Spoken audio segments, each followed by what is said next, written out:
Hello guys! Hello Gemini! Welcome dito sa ating channel, Kapalaran 888 Gemini.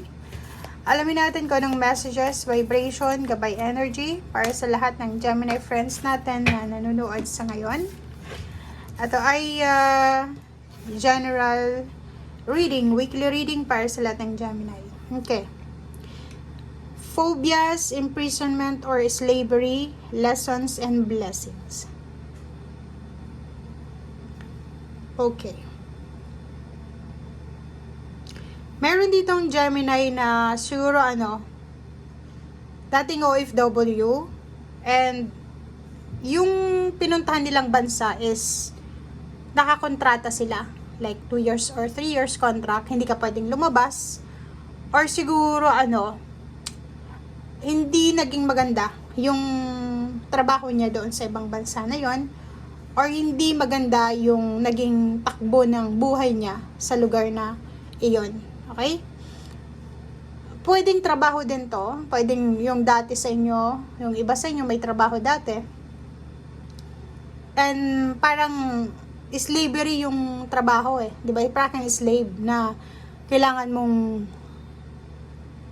gumising ng maaga, matulog ng late, wala pang rest day. Yung parang wala kang day off, wala kang, yung slave talaga yung trato sa'yo. 'Di ba? So, hindi ka rin makalabas ng bahay. Okay? So, nakikita ko sa'yo dito, Gemini, na may mga lessons na dala-dala ka from your past. Ito yun eh. If ever may nag-o-offer sa'yo ngayon ng same type ng work, pagiging OFW, or relationship, like yung dati mong relationship is ganun, parang nandun ka lang sa loob ng bahay, hindi ka pwedeng lumabas, sunod ka lang ng sunod kung anong desisyon ng gagawin niya or gusto niya ng karelasyon mo. Ang dami-dami mong lessons na dala-dala from past. Ang iba sa inyo pwedeng natatakot na sumubok ulit na mag-abroad, magtrabaho, makipagrelasyon, kasi na-phobia kayo sa past nyo. But sinasabi ng barahan na hindi dapat ganun yung approach mo sa linggong ito. Kasi sa linggong ito, sinasabi ng barahan na dapat yung lessons, yung mga mistakes, errors na nangyari sa buhay mo sa nakaraan, ay dapat gamitin mo siya as lessons and blessings. Hindi dapat maging dahilan para matakot ka. Okay? Kasi ngayon, di ba, like for example, kung dati, pumunta ka sa ibang bansa, naging kang OFW, ang hirap ng sitwasyon, gaya ng nabanggit ko.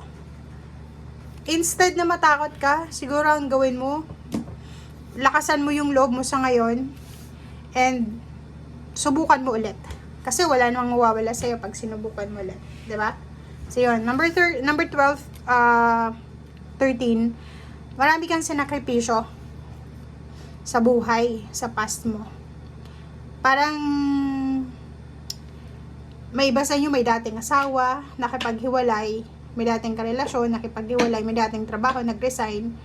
Kasi hindi nyo kayang, alam yun, pagod na kayo. Kayo lang mag-isa yung nagsasacrifice, kayo lang mag-isa yung namumroblema, na-stress, samantalang yung iba is masaya. 'Di ba? Parang ganun. Yan. This week, may good news kang matatanggap. Isang napakagandang good news, mabilis na good news siya, any types ng communication to, chat, call, personal, na maririnig mo sa bibig ng tao, ang posibleng magbibigay sa'yo ng liwanag and completion.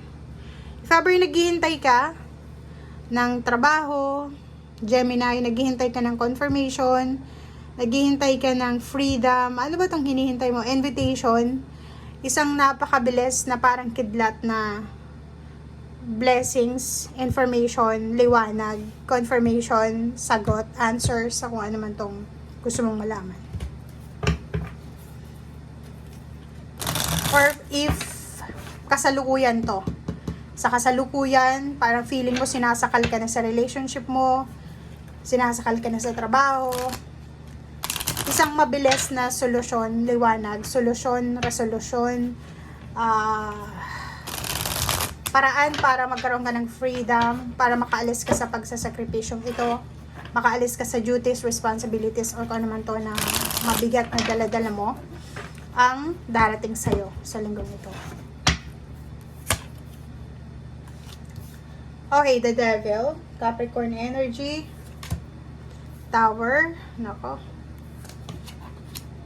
and Hierophant. So, mag-iingat ka. Be careful sa linggong ito, especially sa mga earth signs, Virgo, Capricorn, and Taurus. Especially Capricorn.